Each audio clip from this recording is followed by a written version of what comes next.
Nós daremos continuidade, irmãos, aos estudos que nós temos feito sobre a doutrina da eternidade.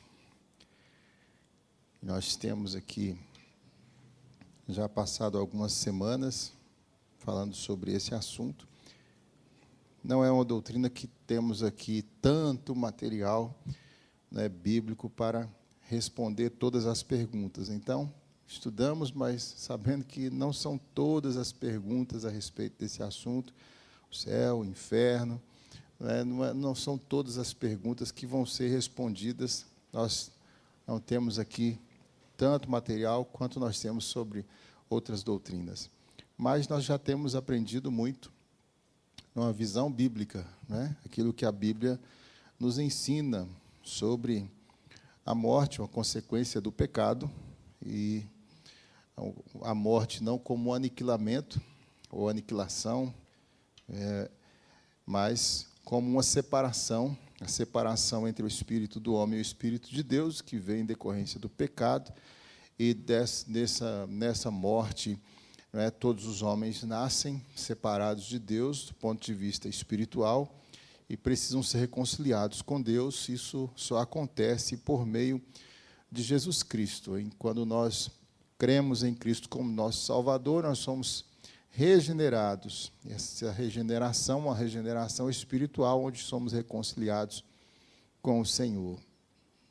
Mas há também a morte física, a separação, né, entre o nosso espírito e o nosso corpo. E o que acontece depois disso? Né? Então, nós temos aprendido sobre isso. Há apenas dois destinos eternos, o céu e o inferno.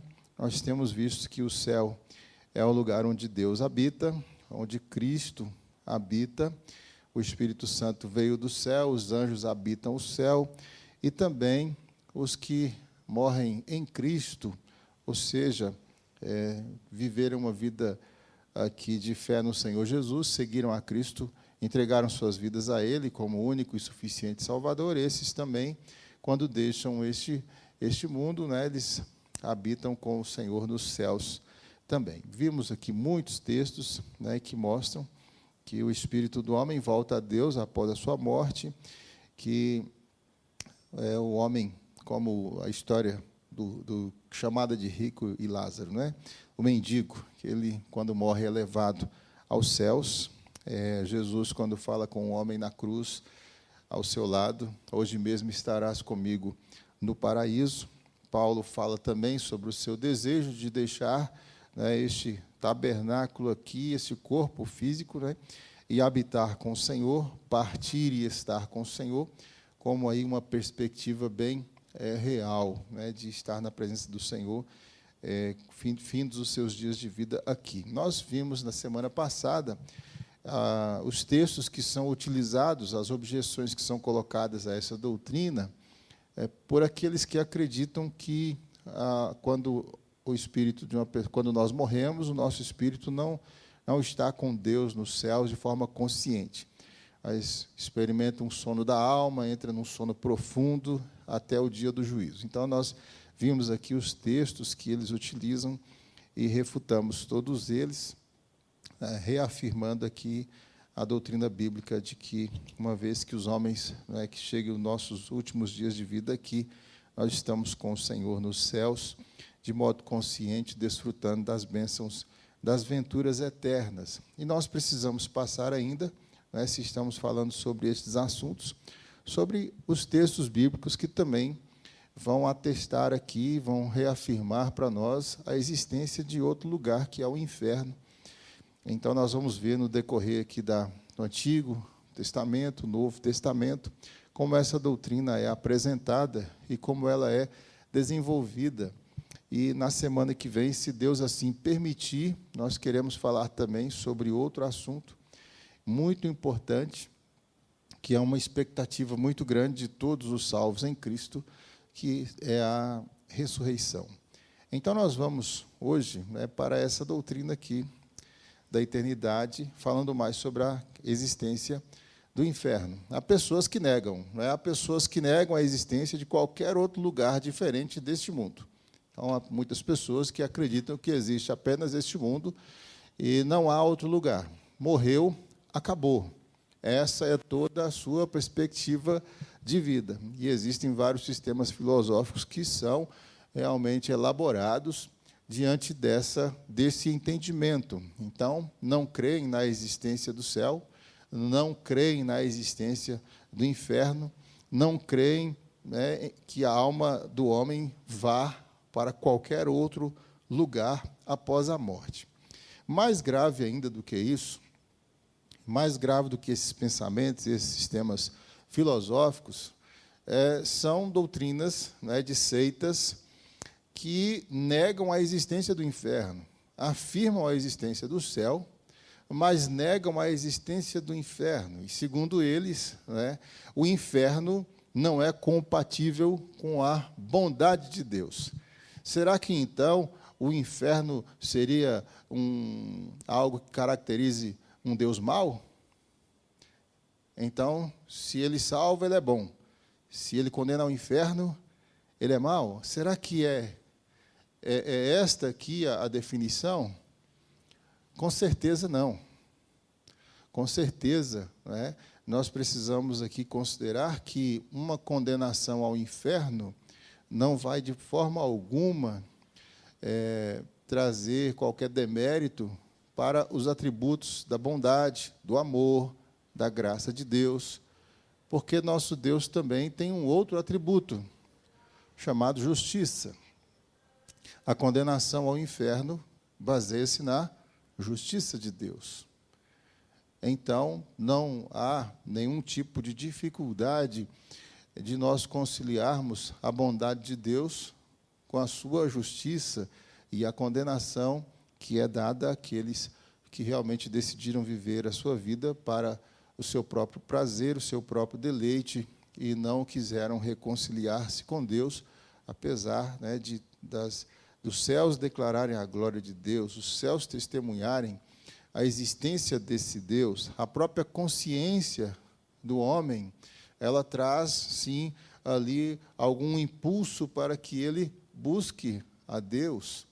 Então, o homem tem esse tipo de senso, e essa eternidade no seu coração, senso da eternidade, senso de uma imortalidade, ele traz alguma coisa que, sim, pode ajudá-lo a reconhecer a mensagem bíblica quando ela é apresentada, o Evangelho é apresentado. Então, todas essas ideias, essas filosofias e essas heresias, né, tornam necessário, irmãos, que nós estudemos, tenhamos um entendimento muito claro do que a Bíblia diz a respeito do inferno.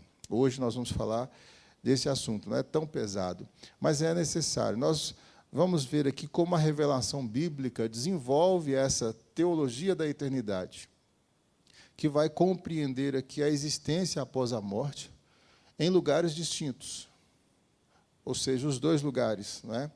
O céu ou o inferno, os lugares para onde vão os justos, para onde vão os ímpios. Então, nós já vimos aqui as referências que, né, atestam que a existência do céu. E agora nós veremos, no estudo de hoje, referências bíblicas que comprovam para nós a existência do inferno. E os textos bíblicos vão utilizar, irmãos, pelo menos 4 palavras. Não são 4 lugares, tá? São 4 palavras que se referem ao mesmo lugar e geralmente chamado de inferno. E estas 4 palavras que os textos originais costumam usar são Seol, ou Sheol, Geena, Hades e Tártaro. Alguns aqui com maior, né, incidência no Antigo Testamento, outros com maior incidência no Novo Testamento. E muita coisa é dita, né, sobre esses lugares aqui. Talvez você, assistindo um filme aí desses que falam sobre mitologias, né, já tenha visto nesses filmes falar esses nomes, desse lugar, usando esses nomes, Tártaro, Hades, Geena, né? Então, esses nomes também aparecem em mitologias. Mas, no nosso estudo aqui, eu vou pedir para você esquecer as mitologias, tá? Esquecer essas mitologias, nós vamos estudar aqui, nós vamos nos ater ao testemunho das Escrituras. porque o testemunho das Escrituras é confiável. E, às vezes, a nossa dificuldade é de nós nos desvencilharmos daquilo que a cultura traz, os achismos nossos, para ficarmos com o texto bíblico, o que o texto diz. Então, é também problemático quando nós estudamos o texto, mas trazemos outras coisas, e aí nas nossas afirmações saem mais essas outras coisas de outras fontes, e nós não nos satisfazemos com o que a Bíblia diz. Então, eu volto a dizer, não é um estudo que responde todas as perguntas, mas nós devemos nos dar por satisfeitos com aquilo que a Bíblia diz e não tentar criar as outras peças que faltam para completar aí o quebra-cabeças. Isso não vai ser muito bom. Mas nós vamos aqui para a primeira palavra, e ela é muito utilizada no Antigo Testamento, Sheol. E você já pode abrir nos textos que eles vão aparecendo aí. É muito texto, tá, irmão? São 21 textos, pelo menos. Mas isso é bom, Nós estamos aqui para estudar a Bíblia mesmo. O Antigo Testamento ele se concentra muito nesta palavra, Sheol. Vou preferir a pronúncia Sheol. E é traduzida muitas vezes por sepulcro. Então, talvez pode aparecer no lugar de sepulcro, inferno. Tá? Ela pode ser traduzida por inferno várias vezes. Mas ela é traduzida muitas vezes por sepulcro, sepultura, abismo e além. O que o texto diz aí em 1 Reis, capítulo 2, verso 6. Faze, pois, segundo a tua sabedoria, e não permitas que suas cãs desçam à sepultura em paz. A palavra aqui é Sheol, traduzida aqui como sepultura. Jó, nós temos 2 textos aqui no livro de Jó. Jó, capítulo 11, verso 8. Aqui nós temos o texto ali. Como as alturas dos céus é a sua sabedoria, que poderás fazer? Mais profunda é ela do que o abismo, que poderás saber? Também a palavra utilizada aí, a palavra Sheol, ou Sheol, É Jó, capítulo 26, versículo 6. Jó, capítulo 26, verso 6. O além está desnudo perante ele, e não há coberta para o abismo. Então, essa palavra, a palavra Sheol, ela é uma palavra um pouco genérica. Ela não é tão precisa quanto as outras que nós vamos ver aqui hoje. Ela é um pouco genérica, ela não distingue céu ou inferno, ela fala o além, é o abismo, o lugar, ela não distingue se esse lugar é o lugar dos justos ou é o lugar dos ímpios. E quando você lê os textos, às vezes ele vai se referir ao justo, que vai para o Sheol, às vezes vai se referir ao ímpio, que vai para o Sheol.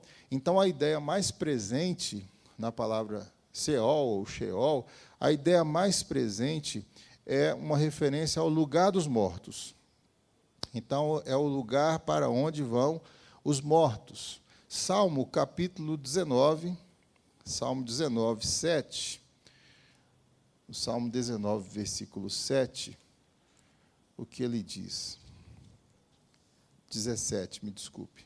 No Salmo 9, verso 17, os perversos são lançados no inferno, ou no Sheol, ou uma tradução mais literalista, no lugar dos mortos. Os perversos são lançados no lugar dos mortos. E todas as nações que se esquecem de Deus. Então, uma referência aos ímpios, depois da sua morte, indo para esse lugar. Mas vamos aqui para o texto do Salmo 16. O Salmo 16, verso 10. E Davi está falando algo aqui, pois não deixarás a minha alma na morte. E é Sheol aqui também. Não vai deixar a minha alma no lugar dos mortos, nem permitirás que o teu santo veja corrupção. Um texto que é utilizado muitas vezes para se referir ao Messias, para se referir a Jesus. Em qual sentido? Né? Então, alguns eruditos vão dizer que esse texto se refere à ressurreição. Ou seja, né, Davi está falando que o ungido do Senhor, ele não vai ficar na morte, mas o Senhor vai tirá-lo da morte. Uma obra de ressurreição. O corpo dele não vai ver a corrupção, o corpo dele não vai ser comido por bichos debaixo da terra. Então, Davi, né, está se colocando aqui também, o ungido do Senhor, como aquele que vai ao ao Seol, vai para o lugar dos mortos, e o Senhor vai tirá-lo, né, dessa situação de morte.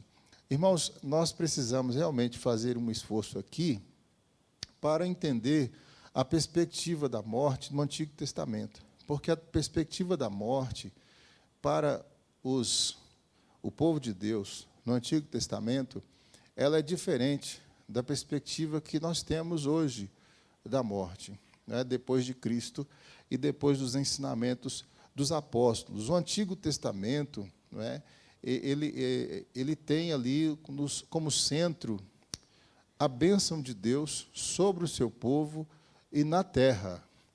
Então, a terra prometida, né, é o lugar que para o qual Deus levou o seu povo, e nesse lugar eles viveriam debaixo da bênção do Senhor, protegidos dos seus inimigos, e com uma visão da bênção de Deus em termos terrenos, materiais.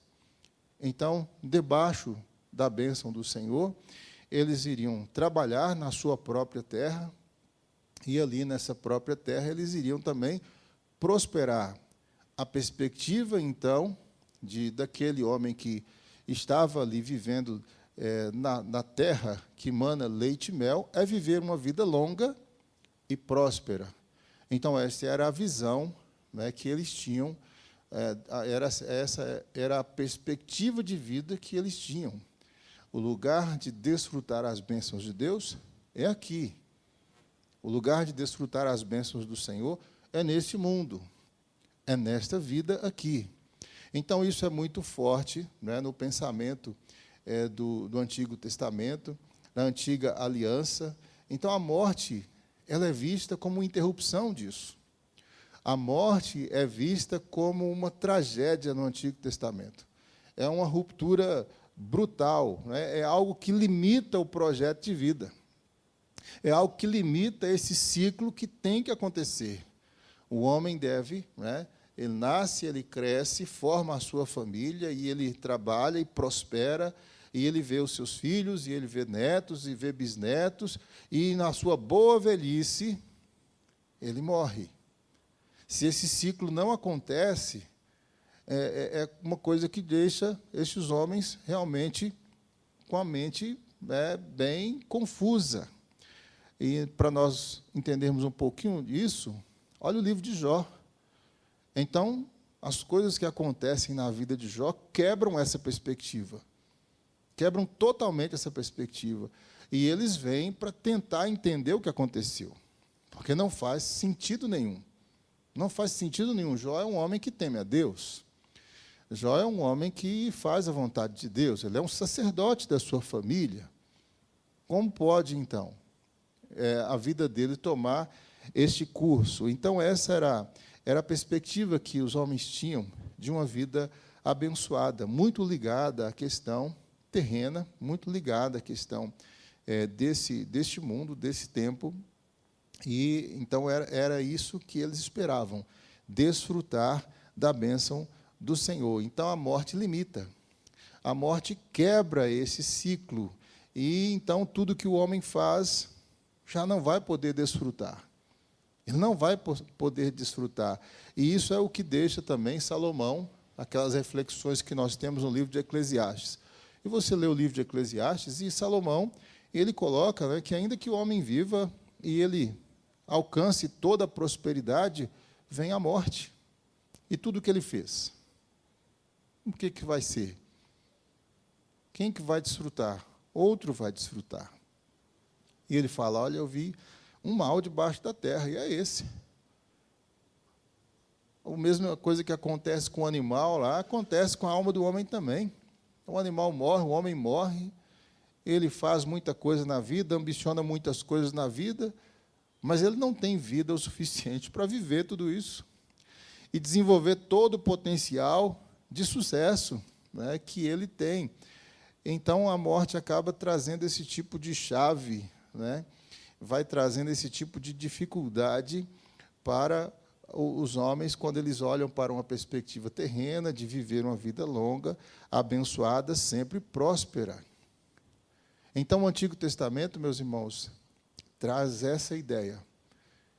E, quando se fala de interromper este processo, este ciclo que deveria acontecer na vida de todos os homens, então, há um grande choque. Isso é uma grande tragédia.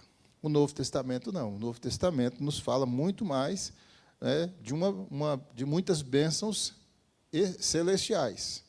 A igreja surge num contexto de muita perseguição. Então, a perspectiva da igreja não é de viver aqui, né, de se estabelecer aqui na terra e viver o melhor deste mundo. Não é a realidade, a partir do próprio Cristo, né? A partir dos próprios apóstolos. Então, a perspectiva da igreja está muito mais ligada ao céu, à eternidade. A nossa perspectiva está muito mais ligada, né, ao futuro, o novo céu e nova terra, o que Deus tem para nós desfrutarmos, né, sem choro, sem lágrimas. É uma perspectiva futura. Mas no Antigo Testamento não é assim. No Antigo Testamento eles já têm a terra. Pertencer à terra, trabalhar naquela terra e ser abençoado naquela terra, é isso que é a vida, né, de um hebreu. Ser tirado da terra é estar separado da bênção de Deus. Ser cortado da terra, né, quando fala da morte, às vezes se usa essa metáfora no Antigo Testamento. Ele foi cortado. Ele foi separado, tirado. Não vai desfrutar. É uma punição. Ele não vai continuar desfrutando da bênção do Senhor. E é o que acontece ao povo de Deus por duas vezes. Ao Reino do Norte, acontece que eles são tirados da terra e vão para o cativeiro assírio, né? Então, alguns permanecem, mas os que permanecem são misturados a outros povos, e daí se originam os samaritanos. O Reino do Sul também, esta foi a pena, né? Foi o juízo de Deus por causa dos seus pecados, o castigo do Senhor por causa dos pecados, foram retirados da terra, separados da terra, e foram para a Babilônia, onde ficaram 70 anos. Então, nós precisamos compreender, quando falamos do Antigo Testamento, a relação do povo de Deus com a terra, que Deus deu para eles. É ali que eles devem ser, é ali que eles veem a vida abençoada, a perspectiva de vida abençoada, né? Então, o Antigo Testamento não traz tantas expectativas do que vem após a morte. Então, a morte é tratada de uma maneira bem trágica. A morte no Antigo Testamento, ela é tratada dessa forma assim, bem mais dramática do que hoje os cristãos, né? Depois de Cristo, a história muda bastante. Então, os justos, eles sempre buscam, e nós vamos abrir textos aqui no livro de Salmos, os justos, eles sempre buscam livramento da morte, não querem ir para o lugar dos mortos, eles querem estar aqui, nos vivos. Eles não querem ir para o Seol, não querem ir para o lugar dos mortos. E, quando eles recebem o livramento da morte, ou uma enfermidade, ou uma perseguição, o inimigo quase matou e Deus livrou, então eles escrevem salmos. Davi escreve um monte de salmos para comemorar o livramento. Muitos salmos de Davi falam disso. Eu vou mencionar apenas 3, mas tinha pelo menos umas 6 referências aqui, porque eu vou ficar aqui e vou desfrutar dias de bênção aqui. Vou desfrutar a porção que Deus separou para mim aqui na terra.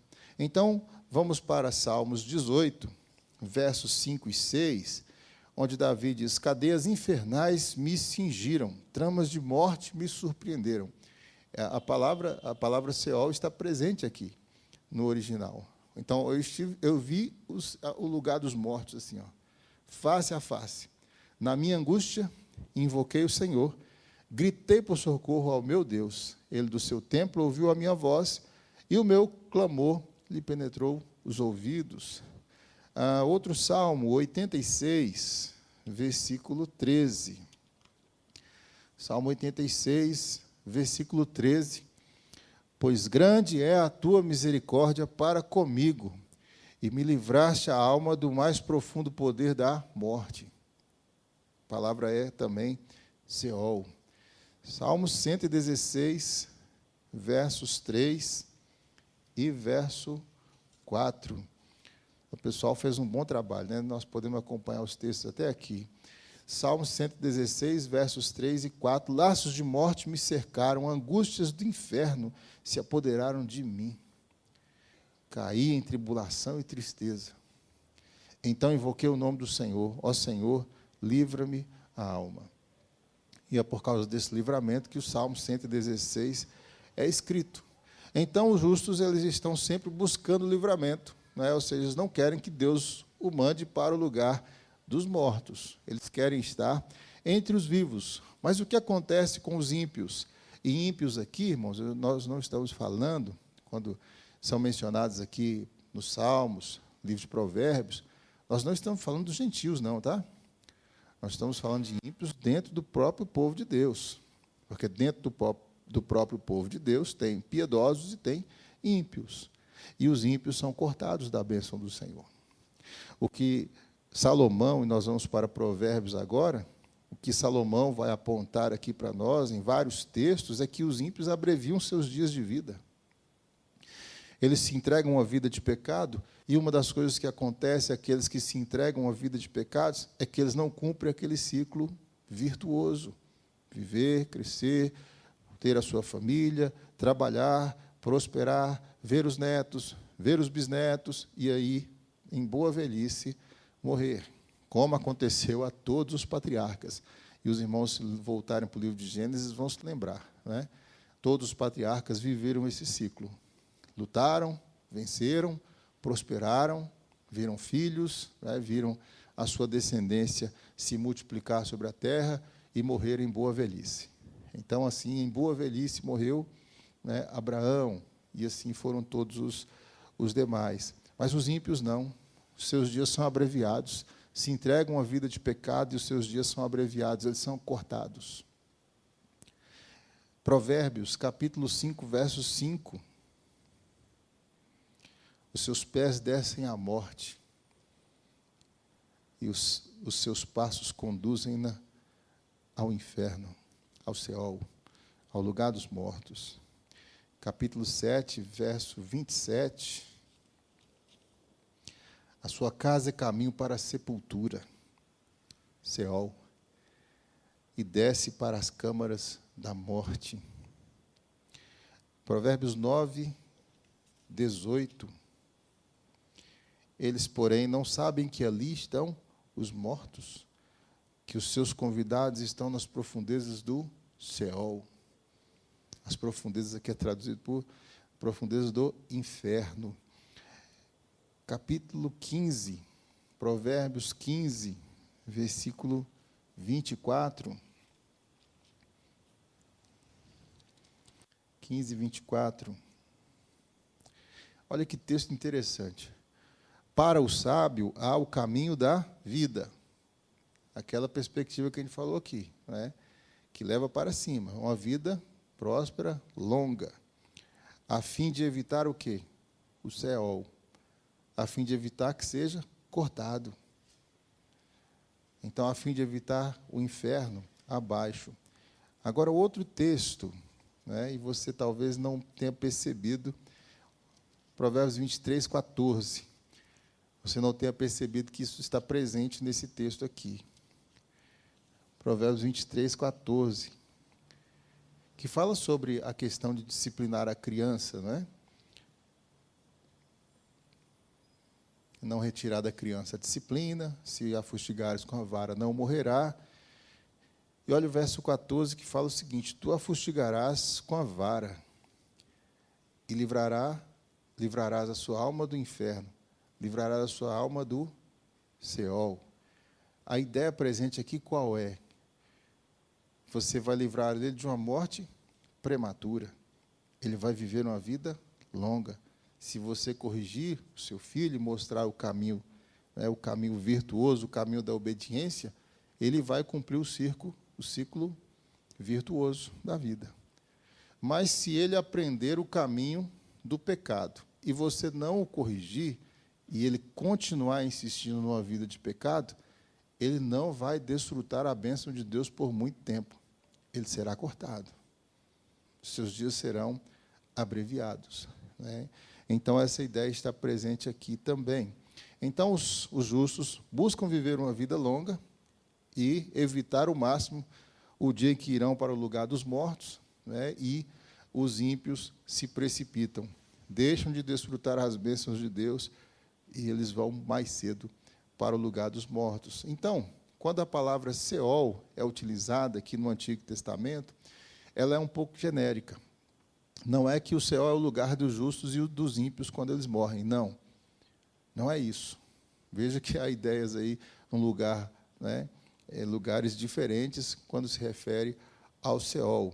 Por exemplo, o Seol, né, que é mencionado como lugar sobre o qual a ira de Deus é derramada.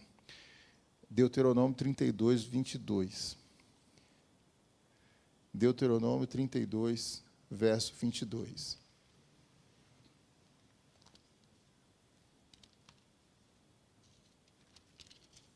É o cântico de Moisés aqui, chegando ao final, né, do livro de Deuteronômio. E diz: porque um fogo se acendeu no meu furor, e arderá até o mais profundo do Seol. Traduzido aqui, inferno. Consumirá a terra e suas messes, e abrasará os fundamentos dos montes. Então, a ira de Deus, ela será derramada sobre este lugar, o Seol, né, o Sheol. A ira de Deus, ela é sinal do seu juízo. A humanidade não conhece a ira de Deus, né? Ela não foi derramada. É como cálices que estão enchendo, e Apocalipse coloca lá 7 cálices, né? Ou seja, Deus é muito paciente. A humanidade o aborrece, e um cálice vai completando. E o segundo completa, o terceiro completa, já deve estar quase completando o 7º cálice, né? E a ideia que Apocalipse traz para nós, e quando esses 7 cálices completarem, então Deus derramará sua ira sobre a terra. E esse derramar da ira de Deus sobre, né, a terra já é um sinal de condenação. Então, hoje, a humanidade não conhece isso, mas virá esse dia, né? E Moisés já fala disso, né, aqui em Deuteronômio. Então, meus irmãos, sobre o Seol, né, nós temos essa apresentação aqui. E esta ideia que nós temos aqui no Antigo Testamento, ela evolui. Quando chegamos no Novo Testamento, você não tem tanta ambiguidade mais. Você não tem nenhuma ambiguidade, né? E nós vamos aí para textos de Mateus 11, 23, e a palavra utilizada aqui, no grego, né, é a palavra Hades. A palavra Hades, no Novo Testamento, também traz a ideia de lugar dos mortos, mas não é ambígua. Não se fala, né, que os salvos vão para o Hades, fala-se apenas que os ímpios vão para o Hades. É um lugar já bem diferente. Mateus 11, versículo 23. Mateus 11, 23. Olha o que o Senhor Jesus vai dizer aqui. A 22 ajuda a entender o 23 também. Contudo, vos digo, no dia do juízo, haverá menos rigor para Tiro e Sidom do que para vós outras. Tu, Cafarnaum, levar-te-ás, porventura, até o céu? Descerás até o Hades. descerás até o inferno. Porque se em Sodoma se tivessem operado os milagres que em ti se fizeram, teria ela permanecido até o dia de hoje.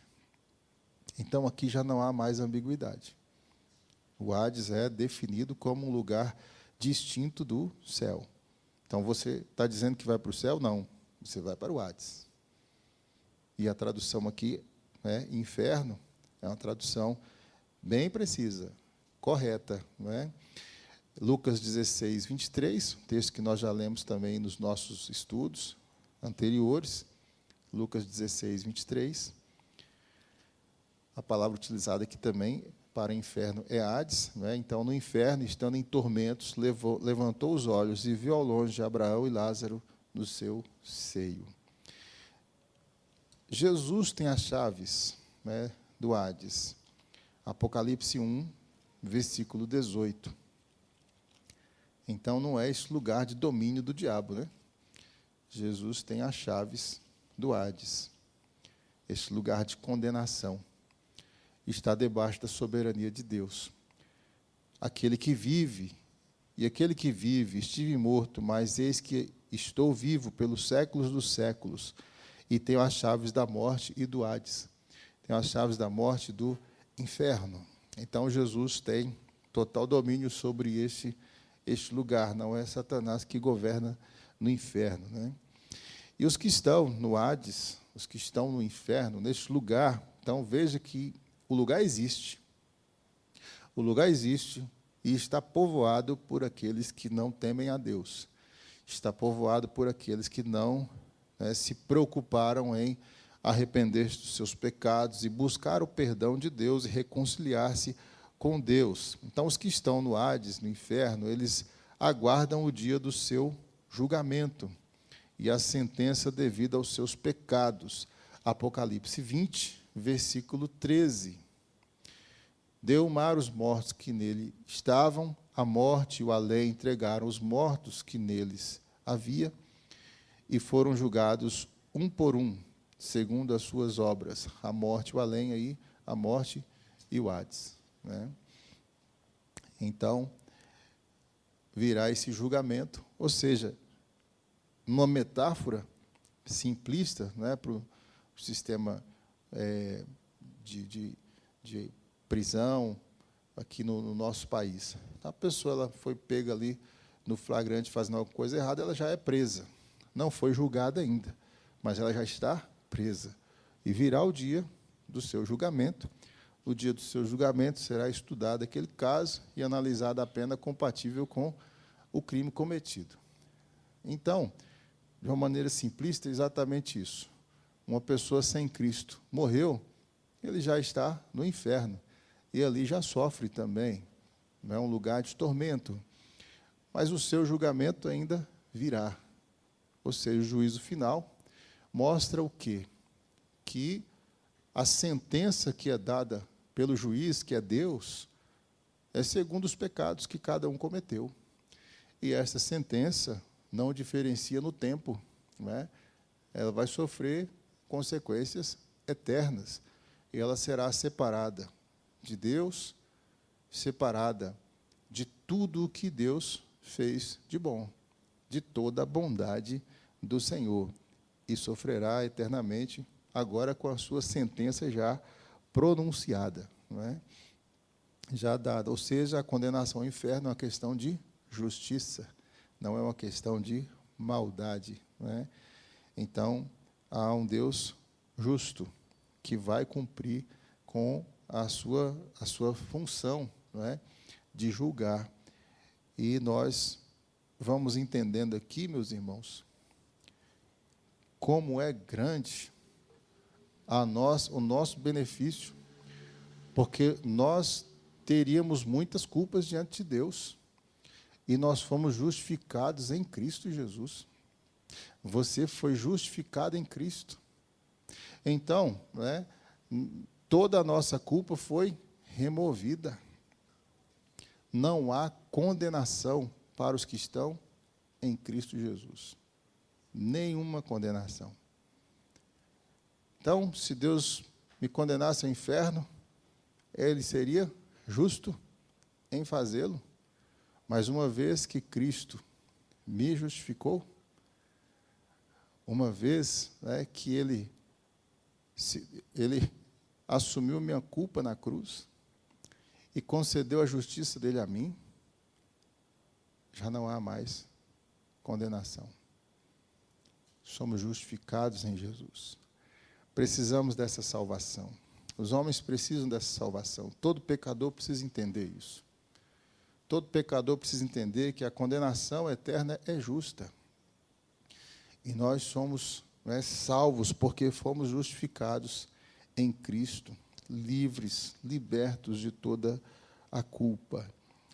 Outra palavra, Geena, né, que aparece também em textos de Mateus. Você pode voltar para Mateus. A palavra Geena, também traduzida por inferno, deixa clara a ideia de lugar de punição. Então, um lugar de punição. Mateus 5, 22. Eu, porém, vos digo que todo aquele que, sem motivo, se irá contra seu irmão, estará sujeito a julgamento. E quem proferir um insulto a seu irmão estará sujeito a julgamento do tribunal. E quem lhe chamar tolo estará sujeito ao inferno de fogo. A palavra inferno utilizada no original aqui é Geena. Versículo 29. Se o teu olho direito te faz tropeçar, arranca-o e lança-o de ti, pois te convém que se perca um dos teus membros e não seja todo o teu corpo lançado no Geena. O outro texto é Mateus 10, 28. Mateus 10, versículo 28. Não temais os que matam o corpo, não podem matar a alma, temei antes aquele que pode fazer perecer. É um lugar, né, onde as pessoas vão perecer. Elas não estão lá dormindo, não estão lá no sono da alma, não. Perecer no Geena, no inferno, tanto a alma como o corpo. E ainda, Mateus 23, versos 15 e 33, utiliza essa palavra Geena também, para se referir ao inferno como lugar de punição. Ai de vós, escribas e fariseus, hipócritas, porque rodeais o mar e a terra para fazer um prosélito, e uma vez feito, o tornais filho do Geena, filho do inferno, 2 vezes mais do que vós. Ainda versículo 33, serpentes, raças de víboras, como escapareis da condenação do Geena? Como escapareis da condenação do inferno? Então, veja que o Novo Testamento, né, ele deixa mais clara ainda essa ideia, né, do que vem após a morte para a vida de um ímpio. E a última palavra utilizada, né, você observa que Geena é utilizada muito para o lugar de punição. Não são lugares diferentes, né? É o mesmo lugar, o inferno. A palavra Geena é utilizada muito para falar que é um lugar de punição para os ímpios. E a palavra Tártaro, ela foi utilizada aqui em 2 Pedro para se referir ao lugar de punição dos demônios. E isso traz uma nova informação para nós. Ora, se Deus não poupou anjos quando pecaram antes, precipitando-os no Tártaro, no inferno, os entregou a abismos de trevas, reservando-os para juízo. Então, o inferno é um lugar real, habitado pelos ímpios, que morreram aqui sem Cristo, sem arrependimento dos seus pecados, e habitados também por demônios. Então, assim como no céu habitam anjos e os que morreram em Cristo, no inferno habitam os demônios e os ímpios, por causa dos seus pecados. Então, negar a existência, como, né, algumas seitas afirmam, negar a existência do inferno só aumenta o risco dos homens de irem para esse lugar. Ou seja, a pessoa pensa, se não existe inferno, eu também não quero ir para o céu, mas não vai acontecer nada comigo se eu viver no pecado, só não vou existir mais. É uma ideia de Satanás. Essa é uma doutrina do diabo, para lançar multidões no inferno, a condenação eterna. Então, meus irmãos, é importante nós entendermos a doutrina bíblica, né? Que Deus, em sua misericórdia, Deus, em sua graça, Ele providenciou salvação. E as oportunidades que Ele tem dado para que os homens sejam salvos dessa condenação eterna, né, são oportunidades muito grandes. E Deus tem estendido, né, geração após geração, Ele tem estendido essa oportunidade para o mundo. Tem estendido essa oportunidade para a humanidade. Mesmo que a sua igreja, o seu povo, sofra. Então, nós vemos que a palavra de Deus é rejeitada, o povo de Deus continua sendo um povo rejeitado, a igreja de Cristo sofre, né? Os servos de Deus, que às vezes deixam aí seus lares, suas famílias, seu país, e vão para o outro lado do mundo para pregar o evangelho, para sofrer perseguição e, às vezes, até a morte. E Deus está concedendo ao mundo oportunidade de escapar da condenação. Um dia Ele trará o juízo, né? Então vai chegar o dia da ira do Senhor, o dia do juízo. Mas Deus tem concedido muitas e muitas oportunidades de arrependimento aos homens. E por isso nós devemos pregar o evangelho, para que todas as pessoas à nossa volta venham saber, elas possam entender. Talvez elas tenham ideias aqui, né, de que não existe o inferno, não existe o céu. Talvez elas tenham ouvido até de outros que são ditos evangélicos, mas são membros de seitas, né, que o inferno não existe, um Deus bom não criaria o inferno. E essas pessoas vão acreditando nessas coisas e se precipitando cada vez mais para a condenação eterna de suas almas. Então, nós devemos, sim, aproveitar todas as oportunidades que temos para dizer aos homens: olha, hoje Deus tem dado chances, Deus tem dado muitas oportunidades. O Evangelho tem sido pregado cada vez mais e cada vez em mais lugares. Pela graça de Deus, a Igreja de Cristo se espalha. Pela graça de Deus, a Igreja de Cristo está avançando muitas e muitas fronteiras para dar aos homens a oportunidade de salvação. E que Deus nos abençoe, irmãos, para que nós utilizemos bem essas oportunidades. Outro entendimento que nós precisamos ter aqui, como aplicação e encerramento, né, é que todos nós precisamos do perdão de nossos pecados. Talvez a gente está acostumado com o ambiente ali da igreja e a gente não entende, né, que nós temos também que ter a nossa experiência pessoal com Deus. E vamos acostumando e convivendo com a igreja, mas sem nunca ter tomado uma decisão a respeito disso. Sem entender, né, que nós somos pecadores também. Mesmo que nós não tenhamos cometido aí crimes, somos pecadores. E nós precisamos do perdão desses pecados. Porque não precisa ser lá um assassino, né? Não precisa ser lá uma pessoa que faz coisas terríveis com as outras para ir para o inferno, não. Nosso Deus é santo. Não há pecado diante dele. Não vai entrar pecado no céu. E só há uma maneira de nós sermos purificados, santificados, lavados pelo sangue de Jesus. É só em Jesus Cristo. Então, você pode pensar que eu sou uma pessoa muito boa. Não, você é pecador. Você pode ser uma pessoa que não está fazendo mal para ninguém, mas você é um pecador e precisa se arrepender dos seus pecados e precisa da salvação que somente Jesus Cristo pode dar. Então, você precisa tomar uma decisão pessoal, arrependendo-se, confiando em Jesus Cristo, declarando a sua fé em Jesus Cristo como o único Salvador, porque Ele é o único que pode nos libertar de um destino terrível como esse, o inferno. Somente Ele. Então, que Deus nos abençoe, para que diante, né, dessas verdades aqui, o Senhor nos dê condições de testemunhar a mais e mais pessoas, para que elas se vejam livres dessa condenação, que elas se rendam a Cristo. E se você ainda não tomou uma decisão, não entende a necessidade de entregar a sua vida a Jesus, entenda agora. Entenda agora a sua necessidade de arrepender-se dos seus pecados e declarar Jesus Cristo como seu Salvador. Essa é a boa notícia. A palavra evangelho significa boas notícias. E essa é a boa notícia. Há como escapar dessa condenação.